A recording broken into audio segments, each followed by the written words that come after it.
Hello everyone, this is Manik Agarwal. So right now I am at Managers Retreat Level 3 in Udaipur and we are at Leela Palace, one of the finest property in Udaipur. मैं आपको बताना चाहता हूँ कल हम जब यहाँ पे आए थे तो एक जैसे राजे का वेलकम होता है वैसे हमारा वेलकम किया गया and this property is so amazing. मैं आपको थोड़ा सा दिखाना चाहता हूँ view. Okay, check the place. और आपको बताना चाहता हूँ this is the city of lakes और हम यहाँ पे एक बोट के थ्रू आए. ओके जी, जैसे आप देख सकते हो वो बोट आ रही है. ओके जी, वैसे हमें लाया गया. और बाकी जितने भी असिस्टेंट सुपरवाइजर्स मैनेजर्स ये वीडियो देख रहे हैं या नोवस कस्टमर्स देख रहे हैं, स्पेशली हमारे बिगिनर्स, मैं आपको बताना चाहता हूँ फॉरएवर का जो स्टैंडर्ड है वो बहुत हाई है.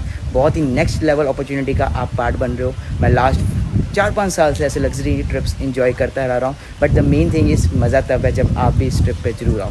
तो अपना जल्दी से जल्दी लेवल अप करें because we have only few seats left. Only कुछ दिन रह गए हैं अपनी क्लोजिंग के. तो जिसने भी आपको वीडियो शेयर किया जल्दी से अपना 2cc लेवल डन करें और मेरी पर्सनल मेंटरशिप का पार्ट बने. ओके, सो मिलते हैं मेरी पर्सनल मेंटरशिप में. Wish you all the best.